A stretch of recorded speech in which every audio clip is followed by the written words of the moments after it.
Bueno, vamos a mirar a ver las medidas de asociación en epidemiología, las cuales son muy importantes porque son medidas que nos van a permitir la identificación de los factores de riesgo que están asociados con la presencia de una enfermedad o de cualquier evento que pueda afectar la salud de las poblaciones. ¿Y por qué es importante la identificación de los factores de riesgo? Porque una vez se conozcan los factores de riesgo que están asociados con un evento o enfermedad, se puede predecir la aparición de la misma. ¿Por qué? Porque los factores de riesgo aumentan la probabilidad de aparición de esta enfermedad. Un ejemplo de ello lo podemos dar en medicina humana, donde ya se conoce como un factor de riesgo asociado al cáncer uterino la presencia del virus del papiloma humano. Entonces, la sola presencia, el seguimiento del virus del papiloma humano, una vez se identifique una persona infectada con el mismo, de acuerdo a las lesiones que el virus haya realizado en esos tejidos uterinos, los médicos pueden predecir cuál es la prognosis de esa enfermedad, qué tan grave es, ¿no es cierto?, para la paciente y qué medidas preventivas se pueden asumir. Entonces, permite hacer unas predicciones de la enfermedad. También, la identificación de los factores de riesgo pueden aumentar la eficiencia de los programas de tamizaje. ¿Qué es un programa de tamizaje? Es un programa que se hace, ¿no es cierto?, para poder identificar de una manera oportuna la presencia de personas o animales infectados con una enfermedad o con un agente y que pueda ser sujeto, ¿no es cierto?, a un tratamiento oportuno. ¿Y por qué aumenta la eficiencia de esos programas? Porque demos un ejemplo con relación a la leishmaniasis visceral humana. Ustedes saben que la leishmaniasis visceral humana afecta en una mayor proporción a los niños menores de 5 años. Las personas adultas somos menos susceptibles a ese parásito. Entonces, como ya sabemos, ¿no es cierto?, tenemos ese conocimiento de que ese es un factor asociado a lo que tiene que ver con la edad de las personas. Entonces, cuando se vaya a instaurar un programa de tamizaje enfocado a la identificación de personas susceptibles a la enfermedad, nosotros el tamizaje no lo vamos a hacer a la población general, sino que lo vamos a aplicar en los niños menores de 1 año y así va a ser más eficiente los recursos usados en ese programa de prevención y control de la enfermedad. También permite la identificación de los factores de riesgo o los factores protectores, favorece el diagnóstico, ya que la presencia de ese factor de riesgo aumenta la probabilidad de detectar la enfermedad. Entonces, un ejemplo de ello lo podemos tener cuando se trabaja en bienestar animal. Nosotros detectamos las concentraciones sanguíneas de cortisol. Entonces, esas concentraciones sanguíneas de cortisol aumentadas nos van a poder determinar, ¿no es cierto?, que esos animales están estresados y que si esos animales no los manejamos de manera adecuada, nos pueden proveer una carne de menor calidad o pueden ser animales que van a producir mucho menos. Entonces, por eso el conocimiento de esa variable, de ese factor, puede ayudar en el diagnóstico.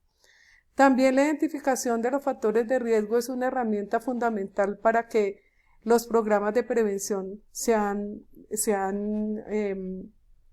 óptimos. ¿Por qué? Porque el control de esos factores de riesgo pues va a disminuir la probabilidad de la presencia de esas enfermedades. ¿Y qué es una asociación? Asociación, ¿no es cierto?, es una relación de dependencia que por lo general es estadística entre dos o más variables o eventos. Un evento que nosotros identificamos como la causa o factor de riesgo y un evento, un segundo evento, que es el que consideramos que es la enfermedad o el problema de salud. También una asociación se dice que está presente si la probabilidad de ocurrencia de esa enfermedad o ese evento depende de la ocurrencia de ese o de la presencia de ese factor asociado.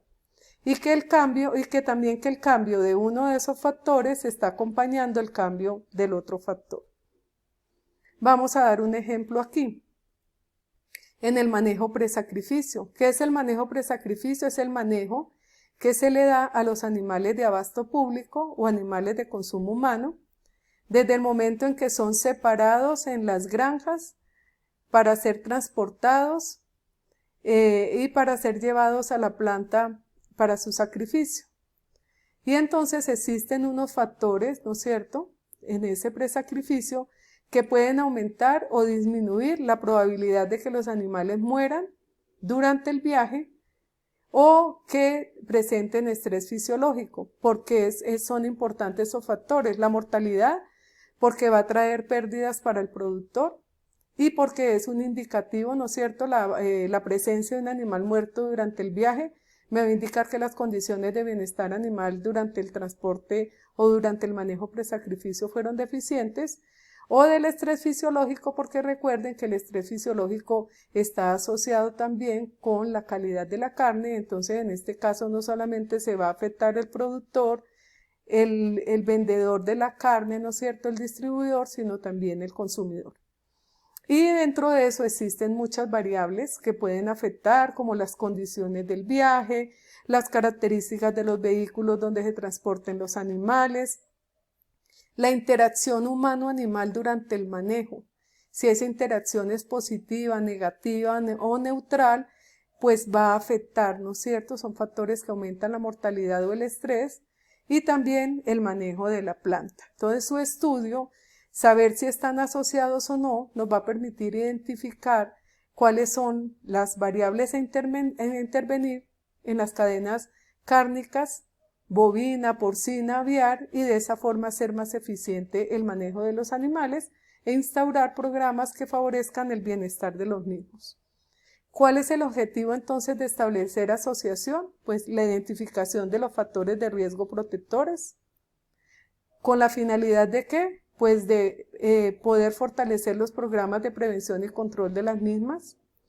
Y como siempre se trabaja, ¿no es cierto?, se identifican factores de riesgo en muestras, en estudios pequeños pero bien estructurados. Estos estudios, si podemos hallar estos factores, ¿no es cierto?, en estos estudios nos va a permitir que los resultados los podamos extrapolar o inferir en la población general.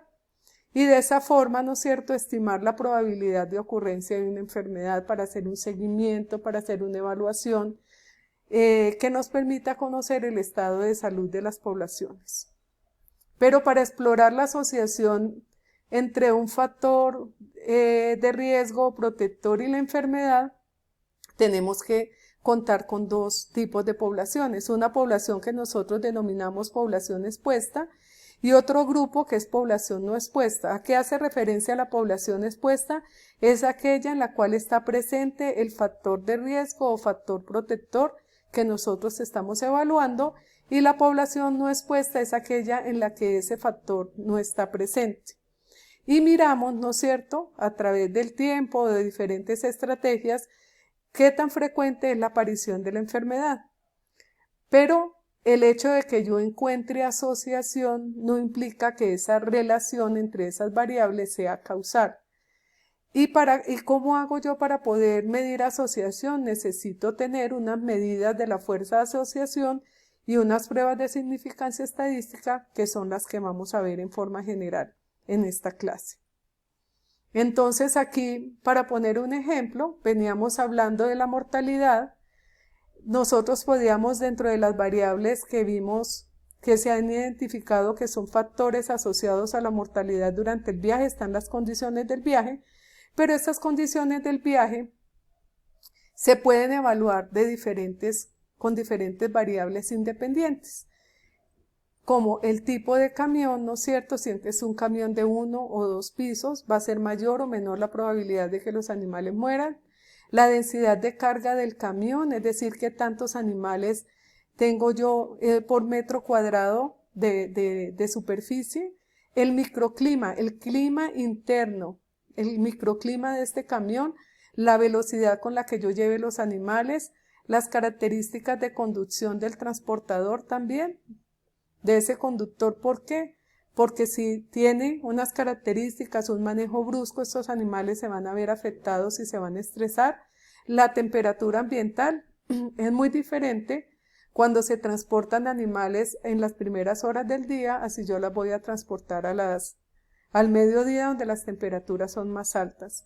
Y poder identificar, hacer esos estudios de asociación, me van a poder permitir tomar medidas preventivas, ¿no es cierto?, para saber cuál de estas variables tiene mayor peso en la presentación de la mortalidad, y al identificarlas y yo controlarlas, entonces voy a ser mucho más eficiente esta etapa, el productor va a ganar mucho más recursos, nuestros programas de medicina preventiva van a ser más eficientes y vamos a tener una mayor disponibilidad de alimento para la población humana.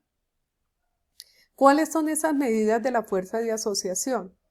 Esas medidas son indicadores epidemiológicos que ¿para qué son útiles? Evalúan la fuerza con la que una determinada enfermedad o evento de salud, que se presume que es el efecto, se asocia con un determinado factor que nosotros presumimos que es la causa.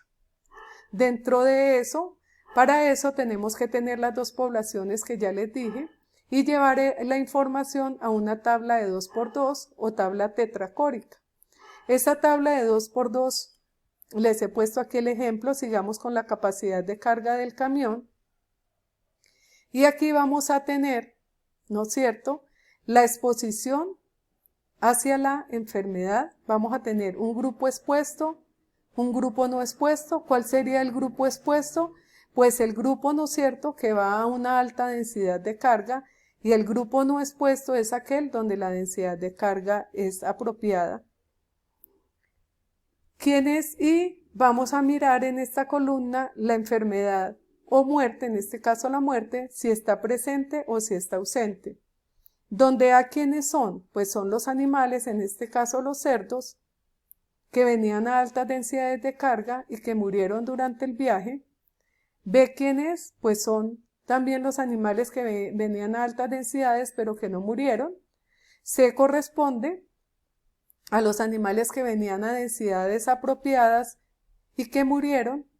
Y D, aquellos que venían a unas densidades apropiadas y no murieron.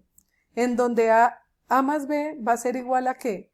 Al total de los animales que venían a densidades inadecuadas. C más D, la totalidad de los animales que venían transportados con una capacidad de carga adecuada. A más C, ¿quién es? Pues el total de animales que murieron durante el viaje, y B más D, el total de animales que no murieron. Y de esa forma podemos hacer esos análisis.